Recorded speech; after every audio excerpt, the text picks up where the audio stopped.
Hindi rin nagpauli sa panunuyo ng mga botante ang Santiago Marcos tandem sa pagtitipon ng kanilang mga supporter na sinabay sa Valentine's Day. Pinakilala nila ang kanilang senatorial lineup. May wish din si Marcos para sa katandem. Nasa gitna ng aksyon si Jenny Dongon. Sa ikalawang pagkakataon, muling nagkasama sa entablado sina Senadora Miriam Santiago at Senador Bongbong Marcos sa pagtitipon na inorganisa ng mga taga-support nila sa Inari Sports Center sa Pasig. Sinamahan pang dalawa ng mascot ng Senadora. Si Marcos nanguna pa sa pag-cheer sa kanyang running mate. Dahil Valentine's Day kahapon, may nagbigay ng bulaklak sa Senadora. Sinuklian naman niya ito ng mga pick-up line. Kapag wala kayong maisagot sa exam, ilagay ninyo magmahal. Dahil kailanman hindi mali ang magmahal.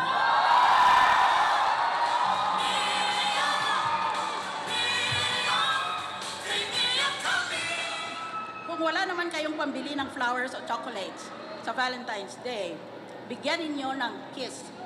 K-I-S-S. Kiss. Kung ayaw, sabihin ninyo, ay di balik mo. In-small ka ba nila? That's okay. Ini-big naman kita. Sa iyo na ang PhilHealth, SSS at DSIS mo. Basta sa akin ang pag-ibig mo.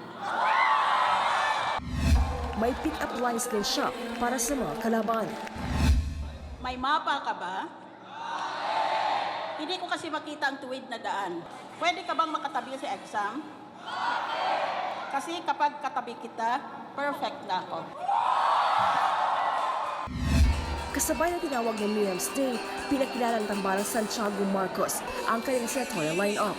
Binubuo ito nila Manila Vice Mayor Isko Moreno, OFW Advocate Susan Ople, dating MMDA Chair Francis Tolentino, dating TESTA Director Joel Villanueva, dating Armed Forces Chief of Staff Junicio Santiago, late Representative Mario Romualdez, dating Energy Secretary Jericho Pitilla na kinatawan ng kanyang anak. Pasok din sa line-up sina Elo Manzano, Sarangani Representative Manny Pacquiao at Senador Ralph Recto. Humiling naman si Marcos sa magandang kalusugan para sa katandem. Nagpapasalamat ako na patuloy siyang binibigyan ng mga kalusugan. Patunay na mas marami at mas malakas ang mga mabubuting loob na nagdarasal para sa kanyang kalusugan at kaligtasan. Kaysa sa mga mas marami ang nananalangin na siya ay pagpatuloy ang kanyang trabaho at sa pagtulong sa serbisyo sa taong bayan, mas marami kaysa mga masasamang damo na naghahangad ng kabaliktaran para sa kanya. Kahit hindi na magpakita sa publiko, buhay pa rin daw ang Miriam Magic. Buhay pa rin ang Miriam Magic na nakita natin noong nakaraang 1992.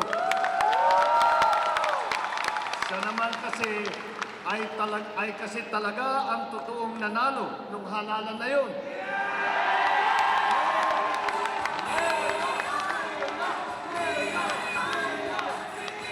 At ngayon, 24 na taon ang lumipas, tsak na botante pa rin ang mga Miriam fanatics noong 1992, nandyan, buo pa rin at patuloy ang kanilang pagsuporta kay President Miriam. May hamon naman ang senadora sa mga naninira umano sa kanya. Kung merong nagsasabotahe ng kampanya ko, not playing fair, but resorting to black propaganda, yung taong yan, although hindi niya aminin, hinahamon ko, suntukan kami. Sa dali nakipaghalubilo ang senadora sa mga kabataan sa kabungaba ng stage pero hindi na ito nagpaunlak ng panayam. Umaaksyon, Jenny Dongon, News 5. Sure to come back. Use 5 everywhere. Copyright 2016.